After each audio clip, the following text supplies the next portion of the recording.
Hello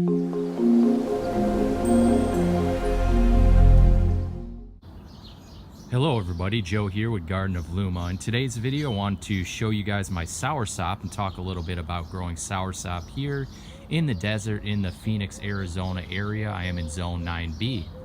And so this is my soursop. It is looking awesome right now.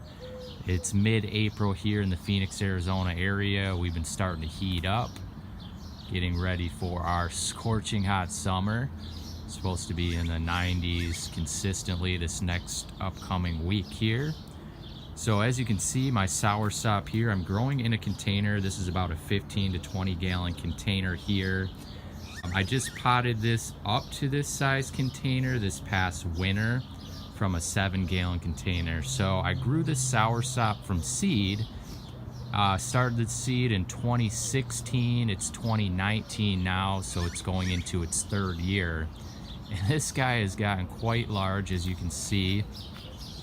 It is about, I want to say,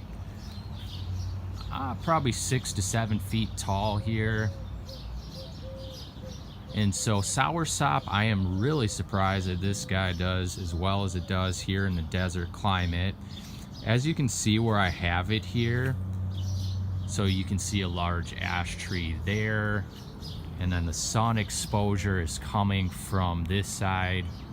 So it is east facing here.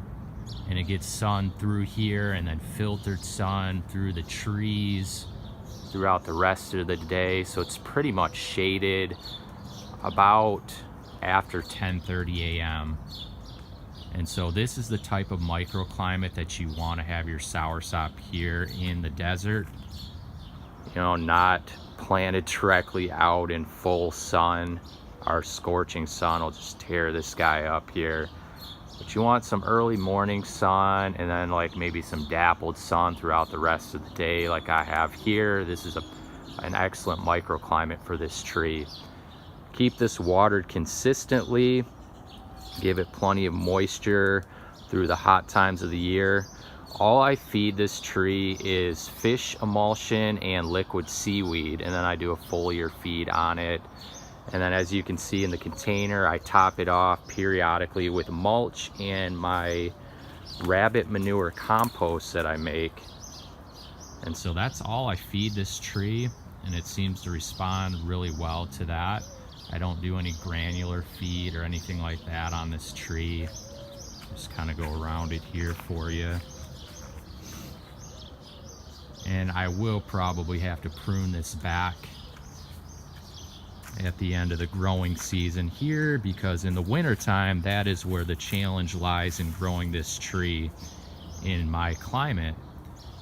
I have to bring this guy indoors. Usually I bring it inside on cold nights. This tree does not like cold at all. Anything below 40 degrees, you really start to see damage on the leaves and things. And this tree got pretty beat up this winter because we had a colder winter. If you followed any of my videos throughout the winter, our winter was a lot colder than it typically is, and I wasn't as diligent as I should have been getting this guy indoors on those cold nights. And so it did take a bit of a beating. The leaves were pretty beat up going into spring. Most of them just dropped off here about a month ago, and then this thing just fully leafed completely back out here. One thing to consider with soursop is winds. Winds really thrash the leaves of these trees, especially when it's really hot, dry winds or really cold winds. So you want to kind of protect these trees from high winds. Plant them around other trees and different things. You can kind of see, let me show you some of the leaves here. See how they can kind of get a little thrashed from winds.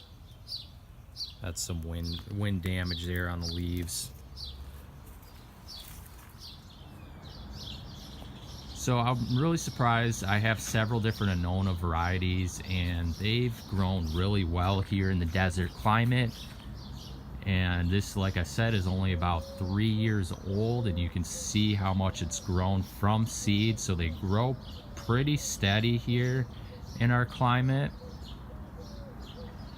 The biggest challenge for Anonas here is getting them to fruit, because they like humidity when they're flowering and for pollination, which in the desert, as you might expect, we do not get a whole lot of humidity. So that's going to be the challenge. This is yet to flower, and it doesn't look like it's going to this year. I have seen people that have been able to get Soursop to fruit in a container. So we'll see what happens over the years. If I can start getting some flowers and things, maybe get lucky and pollinate this. Otherwise, it is a really attractive tree, really glossy, pretty foliage on the tree.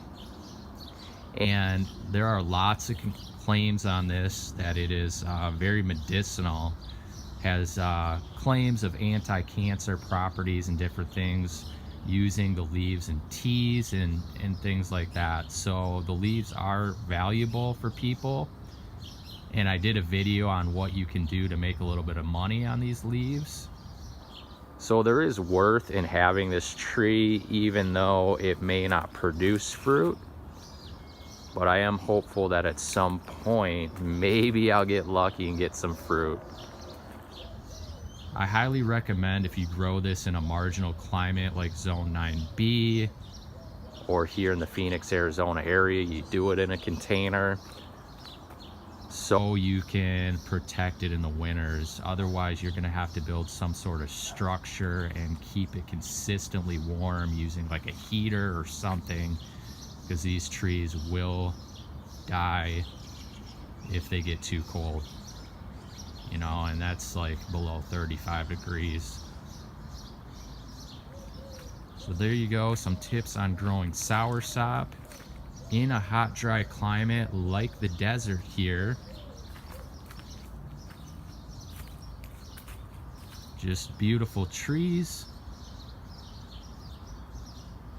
Not too much maintenance other than making sure you have a good microclimate for it, and you're willing to do some legwork throughout the winter to keep this guy warm enough on those cold nights that we get here in Zone 9B.